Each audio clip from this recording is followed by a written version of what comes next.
एक बार एक बड़े परोपकारी संत अपने घोड़े पर सवार होकर एक गांव की ओर जा रहे थे। रास्ते में उन्हें एक राजगीर मिला। उसने संत से कहा कि मुझे आप जिस रास्ते में जा रहे हो उसी रास्ते में आते एक गांव में जाना है। अगर आप मुझे थोड़ा सा साथ दे दो तो आपकी बड़ी मेहरबानी होगी। संत ने उस राहगीर की बात को स्वीकार कर लिया और अपने घोड़े पर बिठा लिया।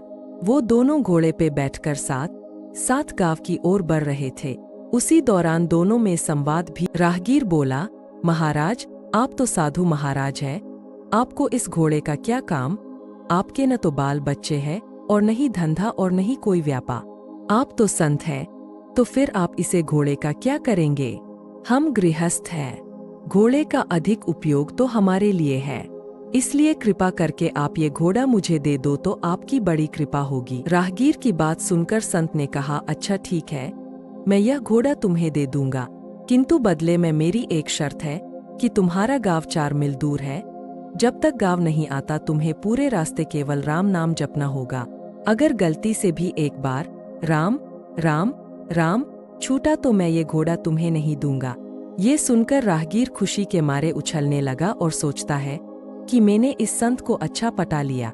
सिर्फ 15 से 20 मिनट की बात है और फिर ये घोड़ा मेरा हो जाएगा। अपनी गति से चल रहा था और राहगीर का मन उससे भी कई ज्यादा तेज गति से चल रहा था। उसने सोचा, संत ने कहा है कि घोड़ा दूंगा, लेकिन लगाम की तो बात हुई ही नहीं। मुंह से राम राम बोल रहा है और मन में लगाम देंगे कि नहीं, राम राम लगाम देंगे कि नहीं। कुछ समय के बाद आखिर उसने पूछ ही लिया कि महाराज, आप घोड़ा तो दोगे, लगाम दोगे कि नहीं? संत ने कहा, ज्ञानी, अब न घोड़ा मिलेगा ना ही लगाम, क्योंकि लोग बड़ी मुश्किल से भगवान का नाम जपते हैं, पर जिस समय जपने बैठते हैं उसी समय ध्यान लगाने की जगह दुनियादारी की सब बात सोचते हैं। बाकी समय तो अपने मन को कहीं न कहीं पर लगाए रखते हैं। हमारा पुरुषार्थ इसी में है कि माला गिनने को एक धार्मिक कर्म न माने, बल्कि उसे पाप काटने का एक अमोघ अस्त्र मानकर स्वीकार करे, भावपूर्वक जपे, फिर देखिए कैसा अचिंत्य प्रभाव होता है। जीवन की दशा सुधरने के साथ आत्मा के उद्धार का भी मार्ग खुलेगा।